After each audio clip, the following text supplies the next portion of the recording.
आपण शुणुचंती व्यासवाणी। जनगण मन अधिनायक जय हे भारत भाग्य विधाता। पंजाब सिंधु गुजरात मराठा द्राविड उत्कल बंगा। विंध्य हिमाचल यमुना गंगा उच्चल जलधि तरंगा। तब शुभ नामे जागे तब शुभ आशीष मागे। गाए तब जय गाथा जनगण मंगलदायक जय हे भारत भाग्य विधाता।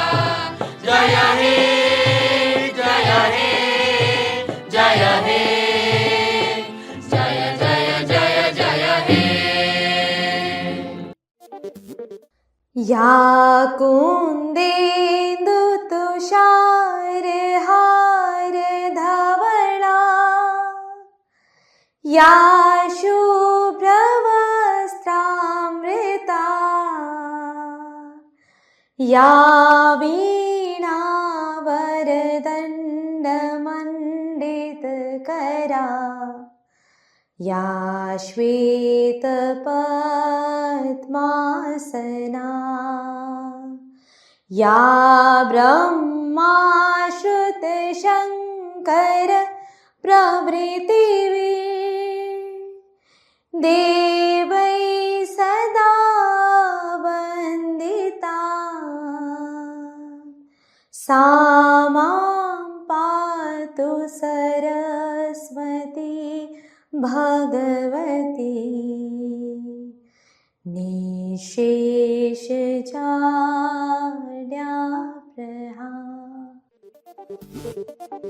नमस्कार व्यासवाणी खबर सहित मु चंदन। प्रथमे मुख्य खबर। आज अपराह्न जुक्त 2 परीक्षाफल प्रकाश पाइब। ऑनलाइन रे औषध बिक्री को विरोध करी सारा देश में आज औषध दुकान बंद रही। महाप्रभुंक बर्णलागी नीति पाई आज संध्यारे साधारण दर्शन बंद रहिब। भुवनेश्वर ठारे पूर्वांचल कृषि सम्मेलन उद्घाटित।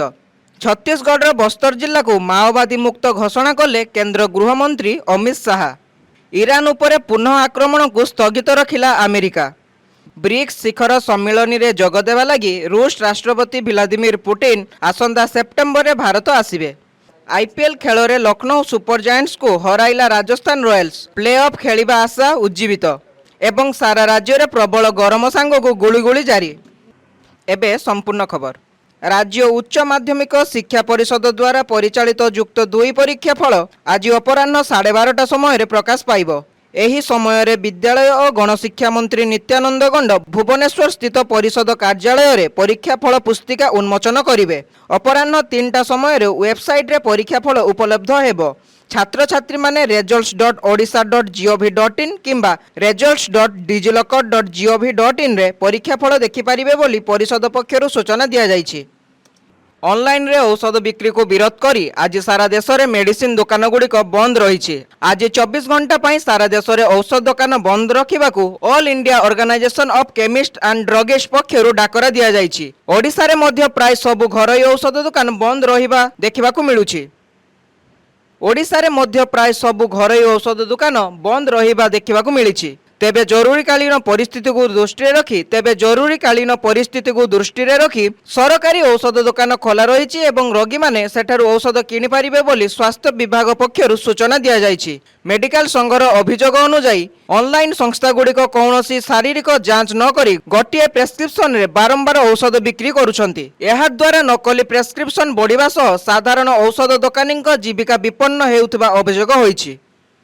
श्रीमंदिर रे महाप्रभुंक बनलागी नीति आज संध्यार अनुष्ठित हेबो। एथिपाई संध्या 6टारू राति 10टा पर्यंत 4 घंटा पाई ठाकुरंक दर्शन बंद रही। एथिपाई संध्या 6टारू राति 10टा पर्यंत 4 घंटा पाई ठाकुरंक दर्शन बंद रहिबो बोली श्रीमंदिर प्रशासन पक्षरु सूचना दिया जाइछि। अपराह्न रे द्वितीय भोगमंडप नीति पर एही बनलागी नीति प्रस्तुत कराजिबो बोली जणा पड़िछि। एठारे सूचनायोग्य प्रतिवर्ष ज्येष्ठ मास कृष्ण पक्ष मल चतुर्थी तिथि रे श्रीजीवंकर बनलागी नीति अनुष्ठित होइथाय। गतकाली ग्रामीण कृषि विकास मंत्री शिवराज सिंह चौहान भुवनेश्वर ठारे पूर्वांचल कृषि सम्मिलन को उद्घाटन करिसेंती। एही अवसर में ओडिशा मुख्यमंत्री मोहन चरण माझी मध्य उपस्थित थिले। सम्मिलन में डाली तैलबीज उत्पादन वृद्धि, प्राकृतिक कृषि, चाषी पुंजीकरण, उद्यान कृषि आदि प्रसंग में आलोचना करा जायथिला। एथिरे उद्बोधन देई शिवराज सिंह चौहान कहिथिले ଏହି ସମ୍ମିଳନୀ କେବଳ ଏକ ଆନୁଷ୍ଠାନିକ କାର୍ଯ୍ୟକ୍ରମ ନୁହେଁ, ବରଂ ପୂର୍ବ ଭାରତରେ କୃଷି, କୃଷକଙ୍କ ଜୀବିକା ଏବଂ ଆଞ୍ଚଳିକ କୃଷି ରଣନୀତି ପ୍ରସ୍ତୁତି ପାଇଁ ଏକ ଗୁରୁତ୍ୱପୂର୍ଣ୍ଣ ମଞ୍ଚ। ଚାଷୀମାନେ କେବଳ ଅନ୍ନଦାତା ନୁହନ୍ତି, ବରଂ ଆମର ଜୀବନଦାତା। କୃଷକମାନଙ୍କର ସେବା କରିବା ଈଶ୍ୱରଙ୍କ ସେବା କରିବା ସହିତ ସମାନ ହୋଇଥାଏ। ଓଡ଼ିଶାର ଚାଷୀ କେନ୍ଦ୍ରିକ ପଦକ୍ଷେପ ଉପରେ ଆଲୋକପାତ କରି ମୁଖ୍ୟମନ୍ତ୍ରୀ ମୋହନ ଚରଣ ମାଝୀ କହିଥିଲେ ଯେ ଧାନ ସଂଗ୍ରହ, ଇନପୁଟ୍ ସହାୟତା, ପ୍ରଧାନମନ୍ତ୍ରୀ କିଷାନ ସହିତ ମୁଖ୍ୟମନ୍ତ୍ରୀ କିଷାନ ସହାୟତା, ଫସଲ ବୀମା, କୃଷି ଯାନ୍ତ୍ରିକ କାରଣ ଏବଂ ଶୀତଳ ଭଣ୍ଡାର ସମ୍ପ୍ରସାରଣ କୃଷି ଶିଳ୍ପର ପ୍ରୋତ୍ସାହନ ପାଇଁ ଅନେକ ପଦକ୍ଷେପ ନିଆଯାଇଛି। ଛତିଶଗଡ଼ର ବସ୍ତରରେ ମଙ୍ଗଳବାର ଅନୁଷ୍ଠିତ ହୋଇଥିବା ସେଣ୍ଟ୍ରାଲ ଜର୍ଣ୍ଣାଲ କାଉନସିଲର ବସ୍ତର ଏବେ ସମ୍ପୂର୍ଣ୍ଣ ଭାବେ ମାଓବାଦୀ ମୁକ୍ତ ହୋଇଛି ବୋଲି ଘୋଷଣା କରିଛନ୍ତି। ଏହି ସଫଳତା ଯୋଗୁଁ ପୂର୍ବରୁ ମାଓବାଦୀ ପ୍ରଭାବିତ ଥିବା ଅଞ୍ଚଳଗୁଡ଼ିକରେ ବିକାଶ, ନ୍ୟାୟ ପ୍ରଦାନ ଓ ସୁଶାସନ ଉପରେ କେନ୍ଦ୍ରୀଭୂତ ଏକ ନୂତନ ପର୍ଯ୍ୟାୟ ଆରମ୍ଭ ହୋଇଛି ବୋଲି ଶ୍ରୀ ଶାହା କହିଛନ୍ତି। ଏଥିପାଇଁ ସେ ସୁରକ୍ଷା ବାହିନୀ, ଗୋଇନ୍ଦା ସଂସ୍ଥା, ରାଜ୍ୟ ଏବଂ କେନ୍ଦ୍ର ମଧ୍ୟରେ ସମନ୍ୱୟ କାର୍ଯ୍ୟକୁ ଶ୍ରେୟ ଦେଇଥିଲେ। ତେବେ ବିକାଶ ଦୌଡ଼ରେ ଏହି ଅଞ୍ଚଳଗୁଡ଼ିକ ଆଗକୁ ନ ଆସିବା ପର୍ଯ୍ୟନ୍ତ ଲଢ଼େଇ ଜାରି ରହିବ ବୋଲି ସ୍ୱରାଷ୍ଟ୍ର ମନ୍ତ୍ରୀ କହିଛନ୍ତି। ଏହି ବୈଠକରେ ଛତିଶଗଡ଼ ମୁଖ୍ୟମନ୍ତ୍ରୀ ବିଷ୍ଣୁଦେବ ସାଏ, ମଧ୍ୟପ୍ରଦେଶ ମୁଖ୍ୟମନ୍ତ୍ରୀ ମୋହନ ଯାଦବ, ଉତ୍ତରପ୍ରଦେଶ ମୁଖ୍ୟମନ୍ତ୍ରୀ ଯୋଗୀ ଆଦିତ୍ୟନାଥ ଓ ଉତ୍ତରାଖଣ୍ଡ ମୁଖ୍ୟମନ୍ତ୍ରୀ ପୁଷ୍କର ସିଂ ଧର୍ମୀଙ୍କ ସମେତ କେନ୍ଦ୍ର ଏବଂ ସମ୍ପୃକ୍ତ ରାଜ୍ୟଗୁଡ଼ିକର ବରିଷ୍ଠ ଅଧିକାରୀମାନେ ଯୋଗ ଦେଇଥିଲେ। ଇରାନ ଉପରେ ହେବାକୁ ଥିବା ପୁନଃ ଆକ୍ରମଣକୁ ଆମେରିକା ସ୍ଥଗିତ ରଖିଛି। ରାଷ୍ଟ୍ରପତି ଡୋନାଲ୍ଡ ଟ୍ରମ୍ପ କହିଛନ୍ତି କାତାର, ସାଉଦି ଆରବ ଓ ୟୁଏଇ ଅନୁରୋଧ ପରେ ଏହି ନିଷ୍ପତ୍ତି ନିଆଯାଇଛି। ଟ୍ରମ୍ପଙ୍କ କହିବା ଅନୁସାରେ ଇରାନ ସହ ଆଲୋଚନା ଓ ସମ୍ଭାବ୍ୟ ଚୁକ୍ତି ପାଇଁ ସମୟ ଦିଆଯାଉଛି, ତେବେ ପରମାଣୁ ଅସ୍ତ୍ର ବିଷୟରେ କୌଣସି ଛାଡ଼ ନ ଦିଆଯିବ ବୋଲି ସ୍ପଷ୍ଟ କରିଛନ୍ତି। ଅନ୍ୟପଟେ ଇରାନ କହିଛି ଯେ ଦେଶ ନିଜର ପରମାଣୁ କାର୍ଯ୍ୟକ୍ରମ ନେଇ କୌଣସି ଚାପ ଆଗରେ ମୁଣ୍ଡ ନୁଆଇବ ନାହିଁ ଏବଂ ଯେକୌଣସି ଆକ୍ରମଣର ଜବାବ ପାଇଁ ପ୍ରସ୍ତୁତ ରହିଛି। ଆସନ୍ତା ସେପ୍ଟେମ୍ବର 12 ଏବଂ 13 ତାରିଖରେ ନୂଆଦିଲ୍ଲୀଠାରେ ବ୍ରିକ୍ସ ସମ୍ମିଳନୀ ଅନୁଷ୍ଠିତ ହେବ। ଏହି ସମ୍ମିଳନୀରେ ଯୋଗ ଦେବା ପାଇଁ ରୁଷ ରାଷ୍ଟ୍ରପତି ଭ୍ଲାଦିମିର ପୁଟିନ ଭାରତ ଆସିବେ ବୋଲି ବିଭିନ୍ନ ଗଣମାଧ୍ୟମରେ ଖବର ପ୍ରକାଶ ପାଇଛି। ଏହି ସମ୍ମିଳନୀରେ ରୁଷ ତାର ସାମରିକ, ବାଣିଜ୍ୟ ଏବଂ ଦ୍ୱିପାକ୍ଷିକ ସମ୍ପର୍କକୁ ଆନ୍ତର୍ଜାତୀୟ ସ୍ତରରେ ଆହୁରି ମଜବୁତ କରିବାର ସୁଯୋଗ ଲାଭ କରିପାରିବ। ଏଠାରେ ସୂଚନାଯୋଗ୍ୟ, ଭ୍ଲାଦିମିର ପୁଟିନ ଗତ ବର୍ଷ ଡିସେମ୍ବର ମାସରେ ଭାରତ ଆସିଥିଲେ। ଗତକାଲିର ଆଇପିଏଲ୍ ଖେଳରେ ରାଜସ୍ଥାନ ରୟାଲ୍ସ ଲକ୍ଷ୍ନୌ ସୁପର ଜାଏଣ୍ଟସକୁ ପରାସ୍ତ କରି ପ୍ଲେ ଅଫ୍ରେ ପ୍ରବେଶ ପାଇଁ ଆଉ ଏକ ପାଦେ ଆଗକୁ ଯାଇଛି। ଲକ୍ଷ୍ନୌ ସୁପର ଜାଏଣ୍ଟସ ପ୍ରଥମେ ବ୍ୟାଟିଂ କରି ନିର୍ଦ୍ଧାରିତ ଓଭରରେ 5 ୱିକେଟ୍ ହରାଇ 220 ରନ୍ କରିଥିଲା।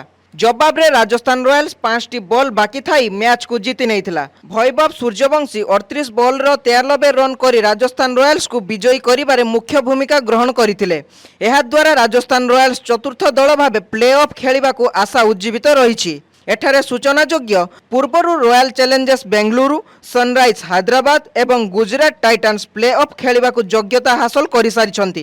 ଆଜି କୋଲକାତା କେ ନାଇଟ୍ ରାଇଡର୍ସ ଏବଂ ମୁମ୍ବାଇ ଇଣ୍ଡିଆନ୍ସ ମଧ୍ୟରେ ଖେଳ ଅନୁଷ୍ଠିତ ହେବ। ଏବେ ପାଣିପାଗ ଖବର। ରାଜ୍ୟରେ ଗ୍ରୀଷ୍ମ ପ୍ରକୋପ ଦିନକୁ ଦିନ ବଢ଼ି ଚାଲିଛି। ପ୍ରଚଣ୍ଡ ଖରା ଓ ଗୁଳୁଗୁଳି କାରଣରୁ ସାଧାରଣ ଜନଜୀବନ ବ୍ୟାପକ ପ୍ରଭାବିତ ହୋଇଛି। ମଙ୍ଗଳବାର ଝାରସୁଗୁଡ଼ାଠାରେ ସର୍ବାଧିକ 44.8 ଡିଗ୍ରୀ ସେଲସିୟସ୍ ତାପମାତ୍ରା ରେକର୍ଡ କରାଯାଇଥିବା ବେଳେ ରାଜ୍ୟର ଅନେକ ସହରରେ 40 ଡିଗ୍ରୀ ଉପରେ ତାପମାତ୍ରା ରହିଥିଲା। ପାଣିପାଗ ବିଭାଗ ସୂଚନା ଅନୁସାରେ ରାଉରକେଲାରେ 44 ଡିଗ୍ରୀ, ଅନୁଗୁଳରେ 43.1 ଡିଗ୍ରୀ, ଟିଟଲାଗଡ଼ରେ 42.8 ଡିଗ୍ରୀ ଓ ବଲାଙ୍ଗୀରରେ 42.7 ଡିଗ୍ରୀ ତାପମାତ୍ରା ରେକର୍ଡ ହୋଇଛି। ସେହିପରି ସମ୍ବଲପୁର, ହୀରାକୁଦ, ସୁନ୍ଦରଗଡ଼, ନୟାଗଡ଼, କେନ୍ଦୁଝର, କଟକ ଓ ଯାଜପୁର ସହ ଅନେକ ଜିଲ୍ଲାରେ ମଧ୍ୟ ତାପମାତ୍ରା 40 ଡିଗ୍ରୀ ଉପରେ ରହିଥିଲା। ଆସନ୍ତା 24 ଘଣ୍ଟା ପାଇଁ ଅଭ୍ୟନ୍ତରୀଣ ଓଡ଼ିଶାର କିଛି ଜିଲ୍ଲାରେ ତାତି ଓ ଗରମ ପବନ ଜାରି ରହିବା ନେଇ ପାଣିପାଗ କେନ୍ଦ୍ର ସତର୍କ କରିଛି। ବିଶେଷ କରି ଝାରସୁଗୁଡ଼ା, ସମ୍ବଲପୁର, ସୁନ୍ଦରଗଡ଼, ବୌଦ୍ଧ ଓ ଅନୁଗୁଳ ତାପପ୍ରବାହ ପରିସ୍ଥିତି ଅଧିକ ଗୁରୁତର ହେବା ସମ୍ଭାବନା ରହିଛି। ଏବେ ଆସନ୍ତୁ ଶୁଣିବା ଆଜିର ସ୍ୱାସ୍ଥ୍ୟବାଣୀ। ଠିକ୍ ସମୟରେ ଖାଦ୍ୟ ନ ଖାଇବା ଏବଂ ଅନିୟମିତତା ଜୀବନଶୈଳୀ ଯୋଗୁଁ ଆଜିକାଲି ଅନେକ ଲୋକ ବିଭିନ୍ନ ପ୍ରକାର ପେଟ ରୋଗରେ ଆକ୍ରାନ୍ତ ହେଉଛନ୍ତି। ବିଶେଷ କରି ପେଟ ଫାମ୍ପିବା, ଗ୍ୟାସ୍ ହେବା, ଖଟାଳିଆ ହାକୁଟି, ଛାତି ଜଳିବା, ପେଟ ବ୍ୟଥା କିମ୍ବା ପେଟ ଯନ୍ତ୍ରଣା ଭଳି ସମସ୍ୟାରେ ପଡ଼ୁଛନ୍ତି। ବେଳେବେଳେ ଏଥିଯୋଗୁଁ ତରଳ ଝାଡ଼ାରେ କେହି କେହି ଆକ୍ରାନ୍ତ ହୋଇଥାନ୍ତି। ସ୍ୱାସ୍ଥ୍ୟ ବିଶେଷଜ୍ଞଙ୍କ ମତରେ ଏହି ସବୁ ପେଟ ରୋଗର ମୁଖ୍ୟ କାରଣ ହେଉଛି ଅତ୍ୟଧିକ ତେଲ ମସଲାଯୁକ୍ତ ଖାଦ୍ୟ, ଭୋକ ନ ଲାଗିବା, ପୂର୍ବରୁ କିମ୍ବା ବହୁତ ଡେରିରେ ଖାଇବା, ରାତିରେ ଖାଦ୍ୟ ଖାଇସାରି ଚଟାପଟ ଶୋଇଯିବା, ରାସ୍ତା କଡ଼ରେ ବିକ୍ରି ହେଉଥିବା ଖାଦ୍ୟ କିମ୍ବା ଅଧିକ ମାତ୍ରାରେ ଫାଷ୍ଟଫୁଡ୍ ଖାଇବା ଇତ୍ୟାଦି ଏଗୁଡ଼ିକ ପେଟ ସମସ୍ୟାର ମୁଖ୍ୟ କାରଣ ହୋଇଥାଏ। ଏହା ବ୍ୟତୀତ ମାନସିକ ଚିନ୍ତା, ଅରୁଚି, ଗରିଷ୍ଠ ଖାଦ୍ୟ ଖାଇବା ତଥା ରାତିରେ ଠିକ୍ ଭାବରେ ନ ଶୋଇବା ଦ୍ୱାରା ମଧ୍ୟ ପେଟ ରୋଗ ବାହାରିଥାଏ। କିଛି ଲୋକଙ୍କ କ୍ଷେତ୍ରରେ ପାଚନ ଶକ୍ତି ଦୁର୍ବଳ ଥିବାରୁ ସାଧାରଣ ଖାଦ୍ୟ ମଧ୍ୟ ସହଜରେ ହଜମ ହୁଏନି। ଏହା ମଧ୍ୟ ପେଟ ରୋଗର କାରଣ ହୋଇପାରେ। କିଛି ସହଜ ଘରୋଇ ଉପଚାର ମାଧ୍ୟମରେ ନିଜକୁ ପେଟ ରୋଗ ଠାରୁ ଦୂରେଇ ରଖିପାରିବେ।